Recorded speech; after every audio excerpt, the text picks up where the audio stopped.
Good evening, everybody. Thank you so much for joining us on this beautiful Wednesday evening. My name is Stacy Blaylock. I am with District Communications, and I want to welcome you to DCSD Parent University. This is a program that puts on webinars and seminars every single month in conjunction with our partners over at Skyridge Medical Center. And we aim to bring relevant and helpful content to parents just like you throughout the school year. So before I hand things off to our presenters tonight, I do want to invite you to join us on slido.com. And this will be the platform we will use to do the Q&A at the end, but we'll also have a few polls going on. It's just a nice way for us to learn a little bit more about what you're looking for out of this webinar, and so that we can just kind of engage with one another here. So you can access that platform by going to slido.com and entering in the code IEP, or you can scan that QR code that's on the screen. And just to get things going here, let's do some practice questions. So first off, I want to know what your child's school level is. So as you arrive there, either by scanning that QR code, going to slido.com and entering IEP, just go ahead and select what your school level is.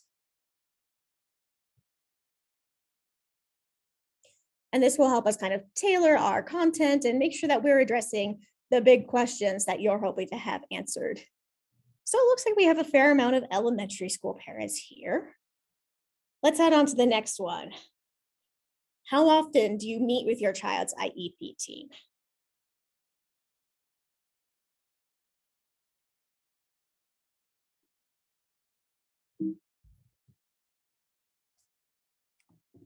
And this is an open-answered question. Could be once a month, once a week, 2 times a year, okay. All right, 1 time a year? Never? Maybe you've never met with them. Okay, we're getting about every month or so. We've only met once. Okay, all right, so every once in a while, not an incredibly amount, or whenever needed. Okay, perfect. Okay, last question here. When I think about meeting my child's IEP team, I feel, this is a word cloud. Throw out as many, the first thing that comes to mind, I feel overwhelmed. Okay, anxious, confident, so thankful, confused, okay. Hopeful, like crying. That feels like every day recently. Excited, okay. So some really intense emotions going here. So my hope is that today we can start to give you guys a little bit of foundation, some more tools and some more resources to maybe make this exciting, but very overwhelming process a little bit more manageable and a little bit more effective for you and your child. So allow me to introduce today's presenters. I'm happy to welcome Sarah Cannon and Nicole Amidon. They're both directors in our special education department. And today they're really focusing on what collaborative strategies you and your IEP team can use to help reduce conflict and improve the outcomes for your students. So I'm going to hand things off to them. Just sit back, relax. If you have any questions, feel free to pop it in the chat or use the Q&A function on the Slido platform. I will say that this webinar will be recorded and it will be available on the DCSD YouTube channel starting tomorrow. Sarah, Nicole, I'll hand it off to you. Thank you, Stacy. Let me share my screen with you all today. Good evening. As Stacy said, my name is Sarah Cannon. I'm one of the directors of special education. I support schools in Castle Rock and Parker. My co-director, Nicole Amidon, is with us. She supports schools in East and West Highlands Ranch. We will try to make sure that our contact information is available to you after this, because I'm already wanting to reach out to many of you based on the Slido questions to help you problem solve issues maybe at your child's school. So today we're going to talk about collaborative problem solving for successful IEP meetings. And let me try to drive my screen here. We practice this in everything, and I'm still struggling. There we go. So many IEP meetings, you may walk away thinking it didn't go so well. There's a lot of conflict that exists in the special education world, unfortunately. So let's try to deal with that conflict and how to have healthy conversations around that conflict. There is a natural imbalance of power between schools and parents. And many of you indicated that you feel that when you come into a room. Sometimes you come into a room and everybody's been talking before you even get in the room, and that can be very unnerving. Sometimes we focus too much on the disagreement and we don't focus on our relationship with you, the family, or more importantly, focusing on your student. So I want you to think really quick about what words enter into your mind when you think of conflict. There are not very many people like Nicole and I that actually run towards conflict. I avoid conflict in my personal life, but at work, that is really one of the reasons why I'm here, is to help manage conflict. Conflict is just a signal or message that something isn't working, something needs to be done differently. It doesn't have to be negative. It can be, again, something isn't working, and let's work together to figure out how we can better support your student.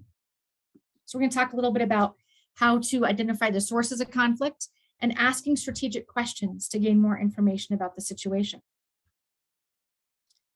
This is our conflict wheel. We train school teams about this, and I also want to thank Colorado Department of Education, our partners there, for helping us create this presentation and these slides. Sometimes we have student needs in the center, but we also all come to that IEP meeting with our own emotions. Sometimes you have a history with the school for other issues, or you have your own history of being a student. There's might be communication challenges between you and the team, the structure of the school or the services available, and your personal values and how that may be interfering with the student that you're raising, or also the school. And there's also those other things that sometimes we can't control: power struggles, culture, data, personality. So when we understand the source of conflict, we can usually find a way to work through it. A question I'm commonly asking right now is, what is the source of conflict? What are we arguing about? So I can help come through to that IEP meeting and help solve that conflict. Different sources of conflict are going to produce different challenges. So we want to find the primary source of conflict to find a solution. Some sources could be that you think that the school doesn't care about your child. It was the same way when you went to high school. Students aren't respected. So that's history. Or maybe you disagree with the student data. How can you say my son's making progress? He's further behind than his peers. Maybe the conflict is that the high school schedule doesn't match what your child needs. That could be a structure issue. It could be just a difference of opinion on what your child needs between what you think your child needs and what the school needs. That's an emotional conflict. Sometimes the principal or somebody in power is in that meeting, and it could be a power struggle. So we definitely, we also have value differences maybe between what parents, but there could be a value difference between the values that you have as a parent and the value system that the school has. So we want to listen actively to understand conflict. Every contribution is important. You are a member of the IEP team. You have an equal voice at that team as everybody else sitting around that table. It's all about a piece of pie, and all the pieces of pie are cut equally. Parents, again, have a voice. They don't have a louder voice, but neither does the principal. Everybody in that room is part of the same team and has the same voice. So we also need to listen actively to understand conflict. This is really where you can ask strategic questions to find out the heart of an issue. Strategic questioning is a must-have skill. Questions are best coming to IEP teams. A couple things. If you are certainly within your rights to ask for a draft of the IEP before the meeting. Drafts are not required by law, but Nicole and I have stressed this year that drafts are so important. So you can come to the meeting prepared, where you can read the information and you can write your questions down. So feel free to ask for drafts. Teams are not surprised by that request anymore. We may struggle to get drafts early enough. Sometimes it's a struggle, or again, they may be compiling stuff, or the draft you get at the meeting might look slightly different than what you got. But if you have a draft, take time to read it. Take some time to review it. Maybe have a friend review it too. And write down your questions of any document, of any questions that you have, write those down, and then at appropriate times ask those questions during the meeting. The draft helps you come into the meeting knowing what's going to be discussed. Open-ended questions are better. We'll give some examples. They help us with problem solving. Yes, no questions are just, they don't really help in problem solving for your child. An IEP is kind of like a puzzle we're trying to put together. There's some challenges your child is displaying, and we're trying to figure out how to address those challenges within the school setting. So it's kind of like a puzzle we're putting together. The open-ended questions do help. Yes, no doesn't really advance the conversation. Open-ended questions are helpful for identifying issues. Again, what seems to be the trouble? How do you feel about? What are your greatest concerns? Feel free to ask those questions of the general education teacher in the room, or any service providers in the room, or the building administration that's in the room. I love the question, tell me more about. Tell me how my child's doing in the 5th grade math class with his peers. Tell me how my child's doing on the playground. Whatever your concerns are, let's get those on the table. We can ask open-ended questions. It's better if you come to the table with the thought that everybody is on the same team. We're trying to support your child. You're trying to support your child. You know your child very, very well. We know the school. That's really where the difference is. And assume positive intent. We're not spending ways trying to figure out how to make your child not be successful. We're trying to figure out this puzzle of how we can support your child in school.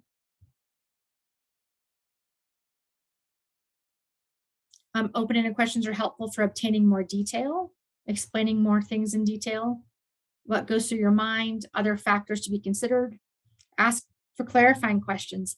It is very common for us to sit in IEP meetings and talk with a lot of education ease and talk in acronyms, and you may not understand the language that we're using. Please ask for clarification. Ask us to slow down. Ask us to repeat or tell us more. I was just in an IEP meeting actually before this presentation, and I asked a lot about, tell me more. What do you mean by that?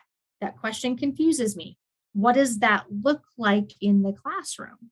Those are some open-ended questions that get people talking and help us really figure out what is the conflict that we're dealing with and how do we move forward. Problem-solving questions, helpful to find out what really motivates parties. A favorite question I ask is, what is it that you're looking for? What are your child's hopes and dreams? What are your hopes and dreams for your child? If we all have that same image in our head of where we're going, it helps us get there. Why is this important to you? Sometimes conflict, again, we don't understand what's important to you. You don't understand what's important to the school. So help us figure out why is it important to you? And the school, ask them, why is this so important to you?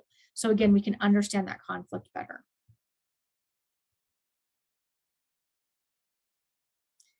And ask why not? Why don't we try it this way? What could happen if we do it this way? What are the pros and cons of this plan that we're talking about? And what if? What if, again, back to that same theory about what if we try this? What's it going to hurt if we do this? Unfortunately, when we come to IEPs, we don't always have all the answers. There's not a magic if he just has 30 minutes a day of this specific intervention, it's going to solve his math problems, for example. We don't have that. It's not a recipe book. Sometimes we have to do some trial and error. So what if questions can help us think about that trial and error, or again, open up the conversation that we're willing to try something, and if it doesn't work, we'll come back to the table and see what else works. What questions are effective for you? Add to your question bank. Talk to your child's teachers. It's also important to remember that for conflict, only the child loses really when we have conflict between family and the school. And so you have lots of opportunities to engage with your child's school, not just in IEP meetings, parent-teacher conferences, before and after school activities, drop off, pick up, those kinds of things. So, add your question bank, ask your teachers questions, and then you can bring those questions and answers to the IEP meeting. I think it's really important to talk about what the definition of consensus is. A lot of people believe in special education consensus is that everybody's happy at the end of the meeting. And that's really not what consensus is. And it's not positional bargaining. That's where we talk about nobody has a louder voice at the IEP meeting. Everybody has the same voice. We're not bargaining from our position. Well, I'm the principal and I think it should be like this. I love the quote, you cannot shake hands with a clenched fist. Consensus is when the group says that they can agree on a choice and each group member can say, I feel I was heard. I understand other people's points of view. And whether or not I like this decision, I can support it. I will not undermine it because it was arrived at openly and fairly and is the best solution at this time. Consensus also means you're willing to try again. You're coming back to the table to try again. So a current example, we had an IEP meeting in the district about 10 days ago, and people are still very upset about the outcome. I wasn't in the meeting. Nicole wasn't in the meeting. One of our colleagues was there.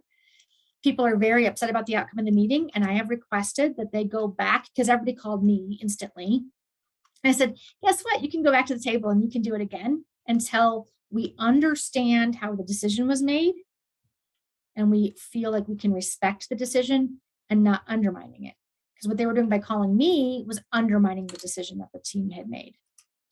The IEP team has a lot of power. And again, you're part of that IEP team. It's not the school district members of the IEP team. It's everybody around that IEP has the power.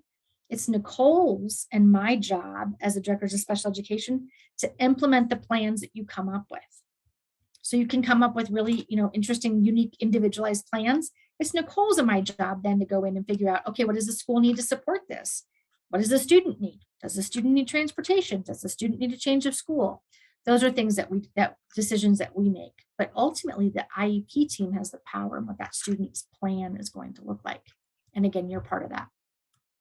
So we don't want to undermine the decisions made at the IEP table. Consensus is finding an acceptable proposal that all members can support. It may look different than when you walked into the room. You may think that the compromise, if you will, the solution is not exactly as you asked for, but it's something that will address the concern. It's the same for school teams. It might look different than what they were expecting.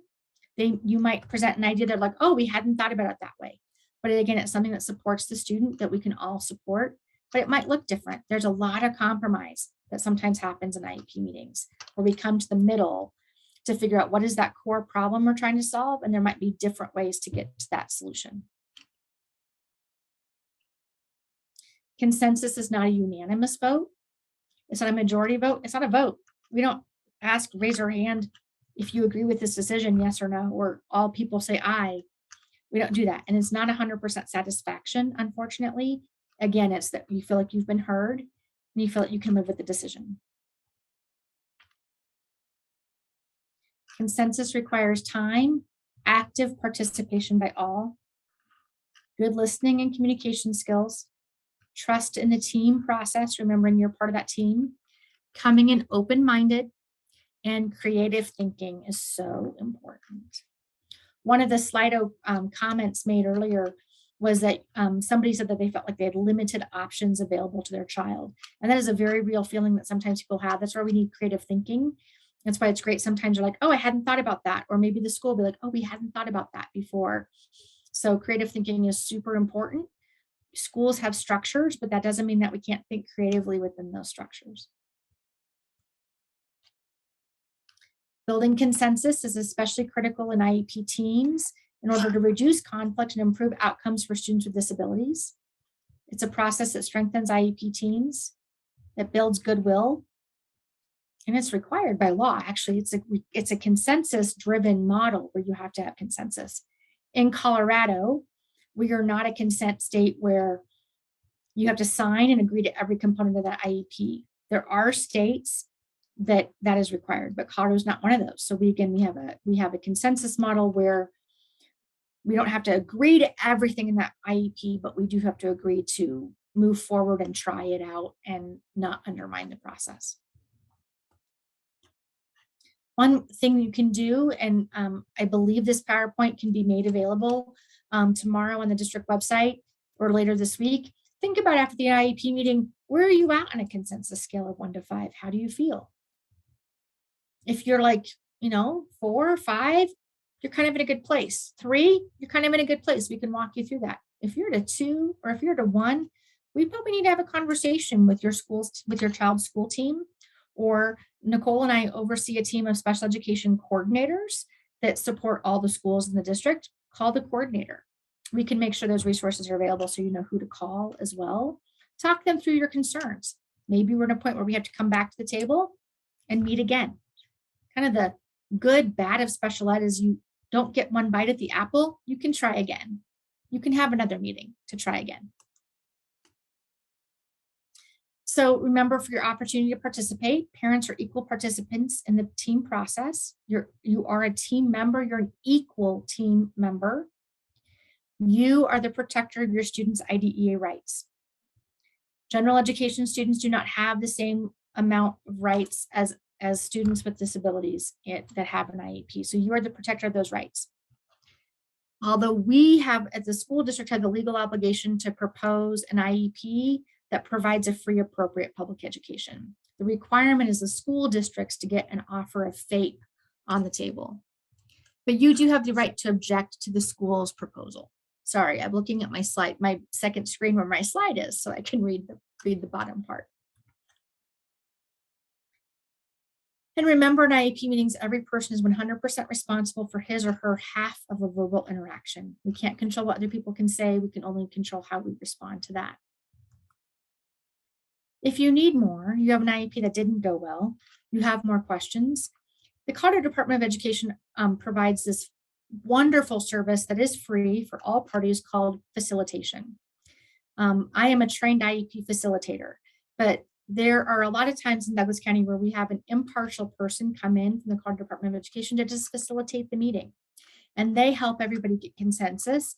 They can help drive through some of the conflict and really focus on the student and getting an IEP written and drafted.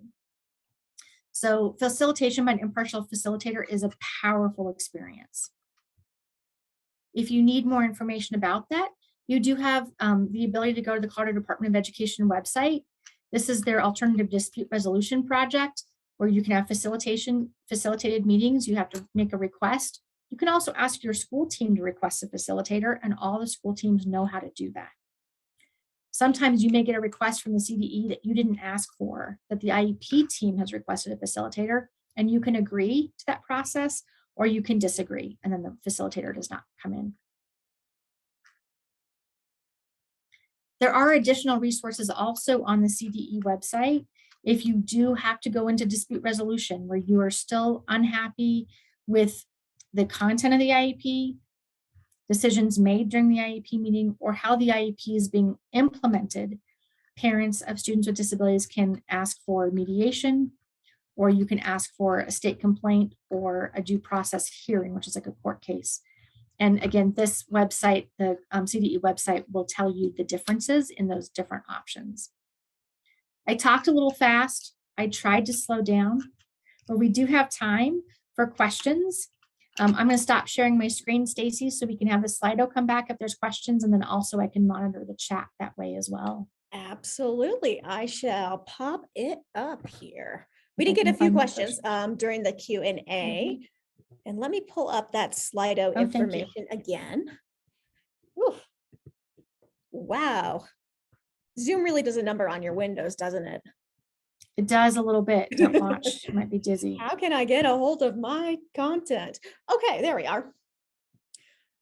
All right. So if you're still connected to Slido, you can use that Q&A feature to ask your question here. It'll show up on the screen here. If you disconnected, you can head to slido.com, type in IEP and enter your question there, or you can scan the QR code on the screen. So let's start with that top question there. It has felt like support employees are being stretched thin with large caseloads. Is there a plan to recruit/attract paras and more support staff for schools? I'm laughing because I think Nicole's answered this question 5 times last week, so I'm going to let her answer this question again. And it's a great question, and it's one where I think the community and the district could agree. we're in agreement with you, and it says anonymous, so I'd use your name, but I don't know who asked. We are in agreement that hiring and recruiting, not just in special education, but across all educational positions, classified and certified, is a huge challenge.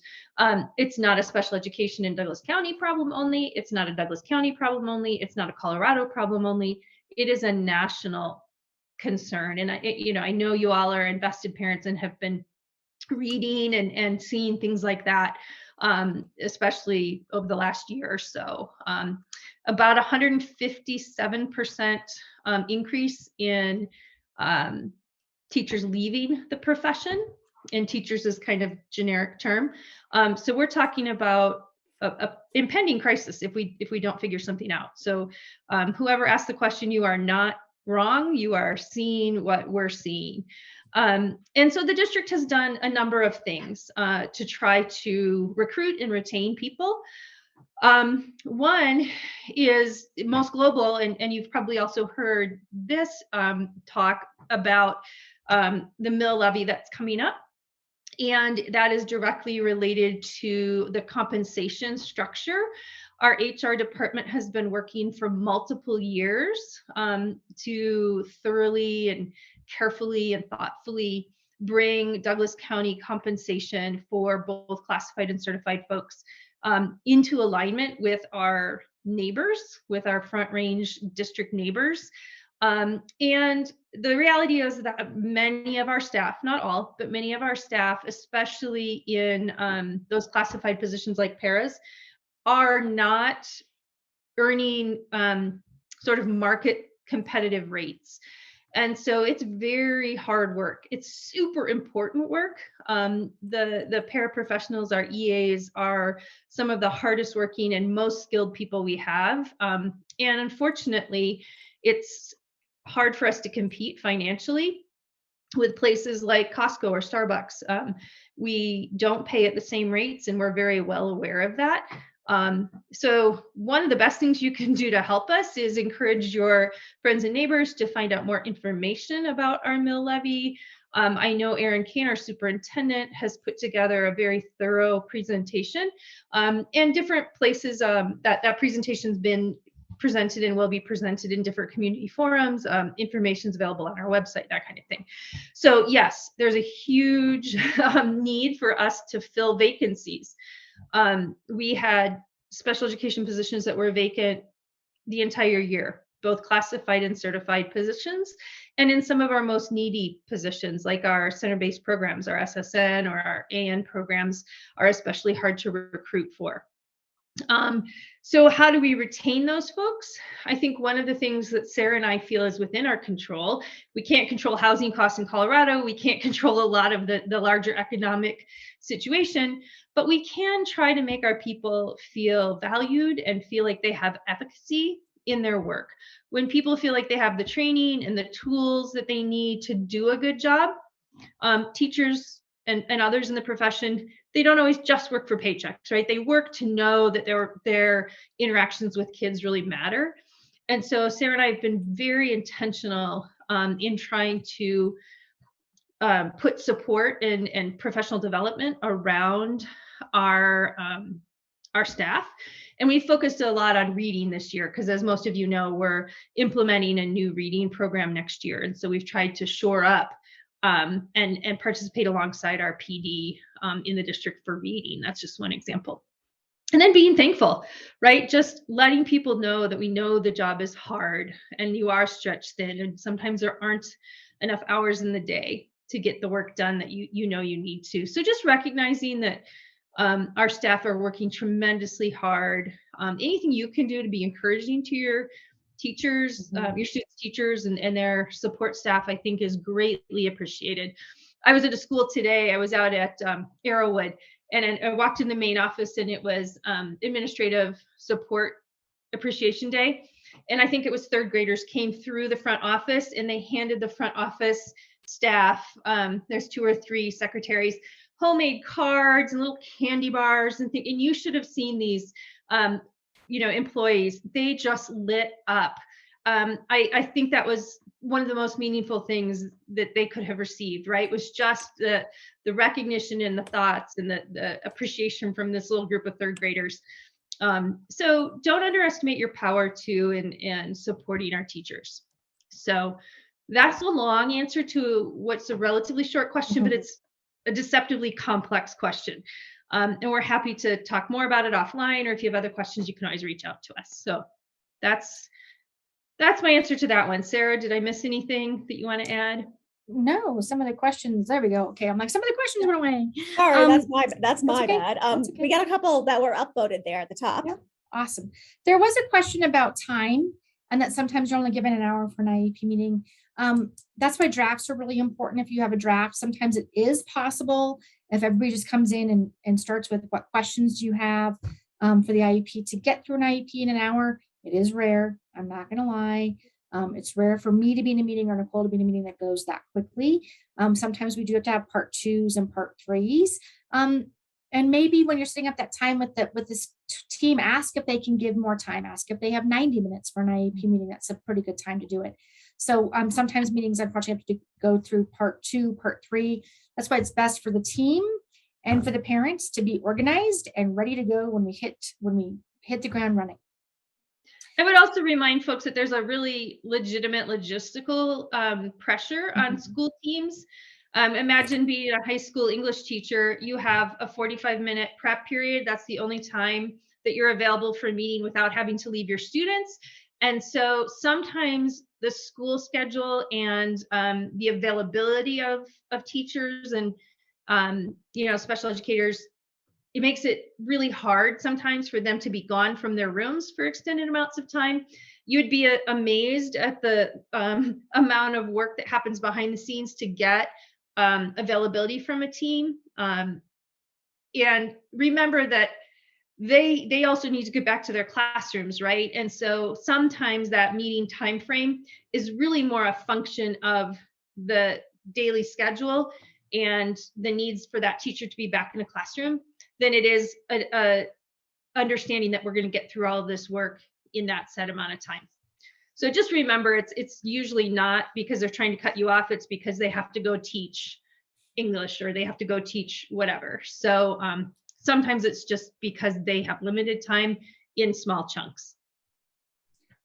Well, we're on. Yeah, go ahead.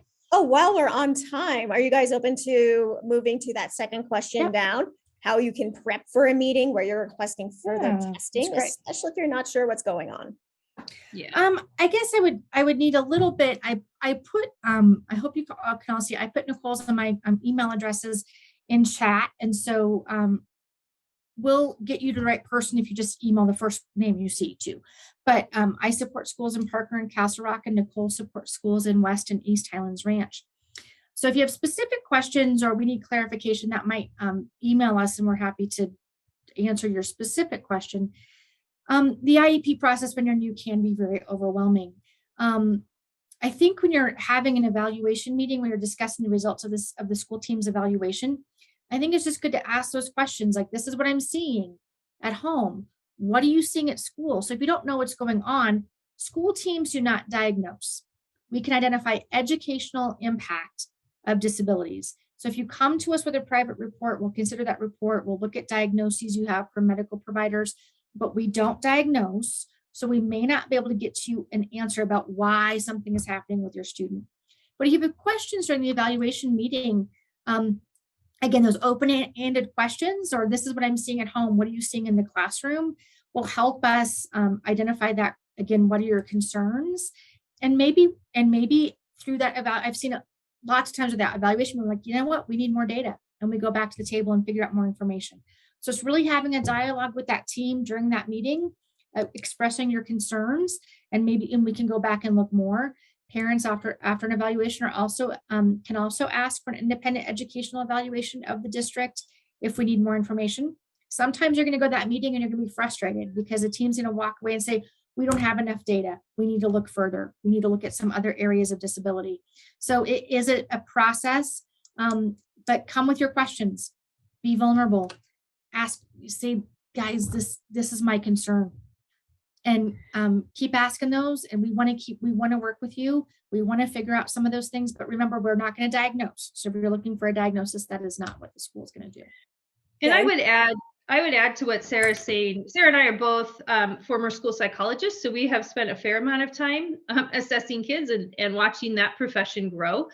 And I would say formal assessment, so things like IQ tests or real, standardized tests that maybe your speech pathologist or others would give.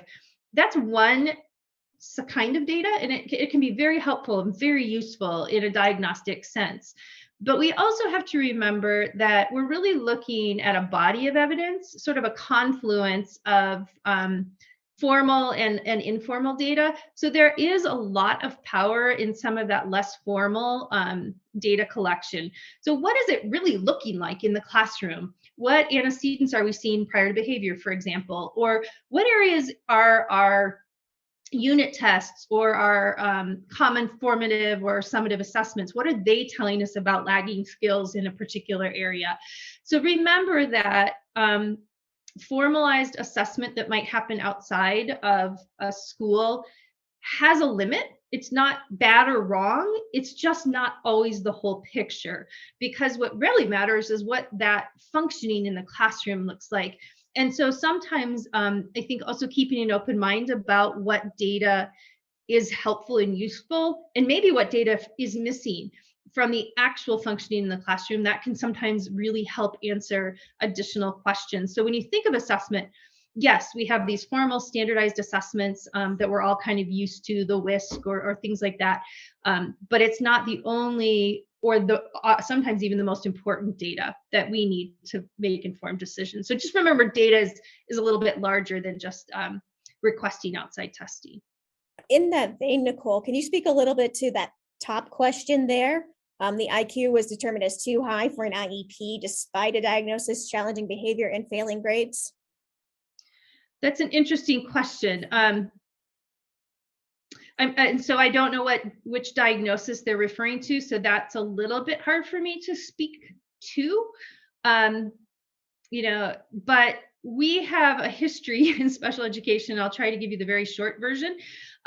When special education was first born about 50 years ago, there was a model called the discrepancy model. And it took an IQ and it took achievement. And if there was a big enough discrepancy or difference between those two things, you qualified. Okay. That is a very old and now not even legal process. And so when you say you were told your daughter's IQ was too high for an IEP, that would need to be fleshed out a little bit more for me to really be able to speak to that. And so I would go back to the team and get some clarity, because there's obviously something going on for your daughter if she's not being successful in school. Maybe an IEP isn't the answer. Maybe there's something else that could help support. But I'm pretty uncomfortable with that language, and I would really encourage you to ask more. If you don't get a satisfying answer, go to your coordinator or to Sarah and I. So just the way you're framing your question, actually, I don't have an answer. I just have a lot more curiosities. So if that's something that you want to call me and address with me, or call Sarah and address with her, so we can ask a few more clarifying questions, I think that might be the most helpful thing.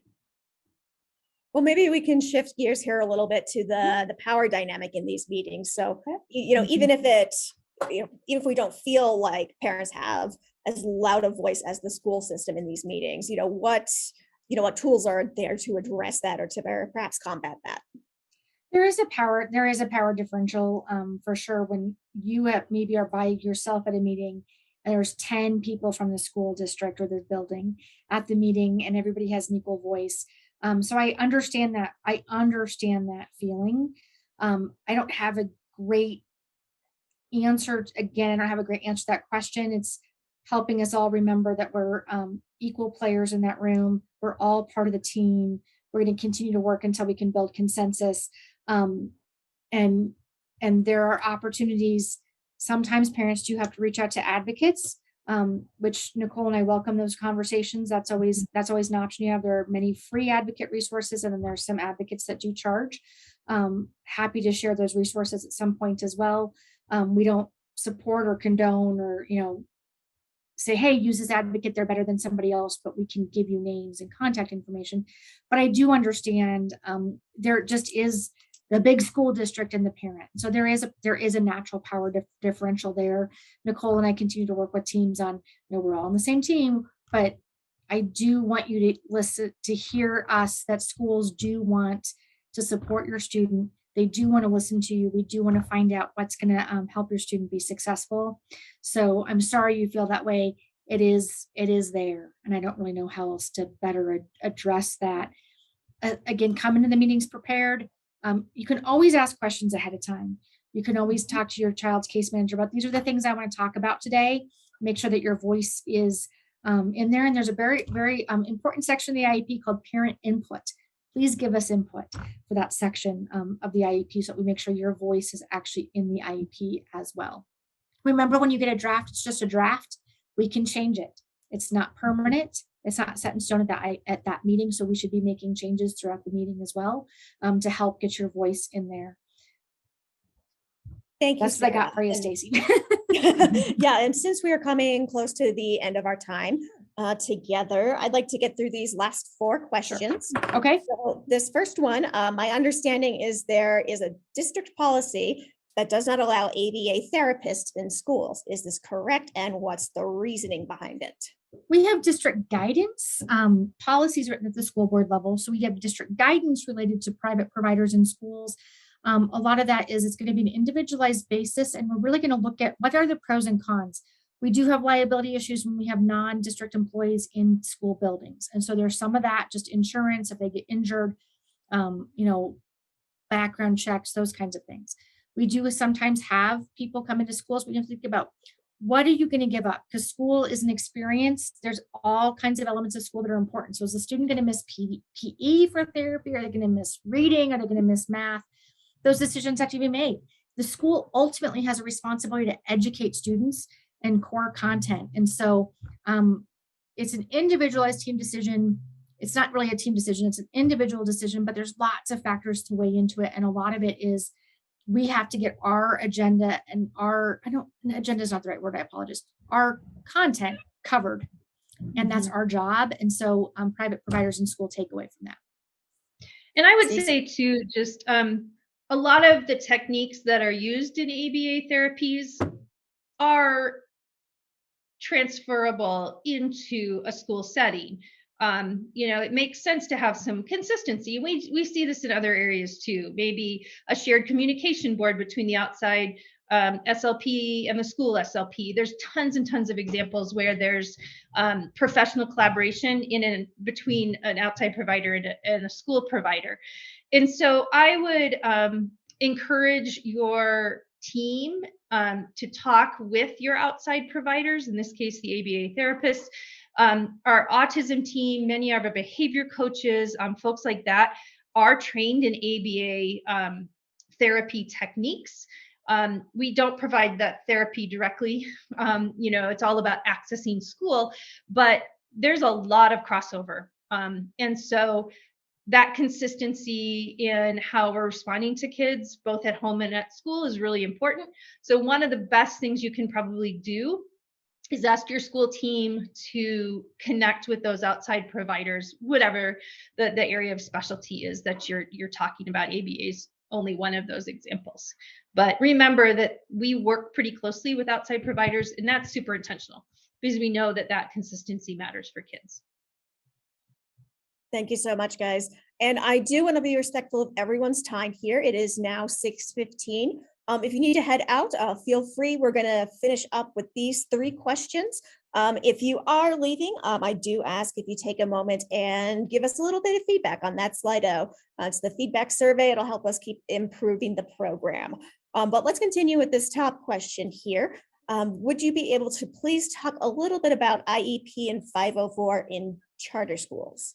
So in charter schools in Douglas County School District, all schools, neighborhood and charter schools, are able to serve students with that are not requiring center-based programs. So they might be in the general education setting for 80% of the day or more. And so all charter schools are required to follow special education law and district guidance, and also 504. So our special education coordinators support charter schools as well. And so all charter schools really do that. And so if you're struggling with just like the neighborhood school, if you're struggling with your child's IEP team in a charter school, let us know, let the coordinator know, and we will follow up with you directly on that. But all schools are able to serve kids with disabilities in our district. Can there be proper training for paraprofessionals, educational assistants, or you work in the system? We have professional development days for educational assistants in our district. Some of those days vary between coming with their cooperating teachers and learning concepts and techniques together to just content just for them. And so we do have that available to, or required actually for EAs. They have to do the safety and security trainings that everybody has to take. And then they do typically have a couple more days in their schedule to do additional PD that meets their needs as a professional, or again, they can come with their cooperating teacher and talk about, we just had reading, for example, and there's PD opportunities for the EAs to learn about the new reading programs in the district and how they can support that in the classroom. And then where can we research the formal standardized assessments that are used in this evaluation so we can prepare for meetings? I would say the first thing that you would want to do is reach out to those individual providers and ask them which assessments they're going to be using. There are a lot of different choices, and our professionals are going to pick based on maybe what the presenting concern is, or maybe where we suspect lagging skills. And they may also say it's not appropriate. There's not a question in my area of expertise, and so I'm not going to do any formal assessment. I think it's a difficult question unless you have some training in a particular area. As a school psychologist, I wouldn't feel very comfortable speaking to the expertise of my SLP friend or my OT friend on the team. We can probably speak generically about how standardized testing is normed and things like that are kind of universal. But I think I would ask this question back to you, which is, what information are you seeking? Is it really to understand the meaning of the outcome of the assessment? Is it to ask whether the scope of the assessment covers the questions that you have? I'm guessing that might be a little bit more sort of the motivation for wanting to know more about the formalized assessments. And so I would just clarify with your team what information you're seeking. And they can certainly talk to you about the assessment tools that they're choosing and why they're choosing them and things like that. It might be a little overwhelming to try to go out and give yourself that graduate level education, but you can look up the name of the assessments. All of the assessment companies have very thorough explanations of what the test is, how it's normed, all of the sort of statistical work that goes behind that kind of a thing. But I would say, what are you interested in knowing, and how can we answer that question best with you or for you? And if you can clarify that with your team, you'll probably save yourself a lot of time on the internet. So, good question. Sarah, Nicole, do you have any closing thoughts before we wrap up? Go ahead. No, I was just going to say thank you. It feels a little weird to be the only ones talking and not being able to see your faces. So, we just want to say thank you for showing up. Thank you for investing in your kids. Thank you for working with us. Thank you for your support of Douglas County. And again, do not hesitate to pick up the phone, call us, call your coordinator. We are truly here to help serve and support your student. Yep, agree. Ditto. Ditto. All those things. Thank you both for joining us, and thank you everyone for attending. I know that life is busy right now, so thanks for taking some time out of your busy week to come join and learn with us. This is the last Parent University webinar for the school year. Yay. And if you have a moment to leave some feedback for us on Slido, we sure would appreciate it. We're looking to keep this program growing and improving. As I mentioned in the beginning of the webinar, a recording of this presentation will be available on the DCSD YouTube channel, and I'll make sure to include that link along with Sarah and Nicole's contact information and the presentation slides in an email to you tomorrow. So please keep an eye on your inbox for all of that information.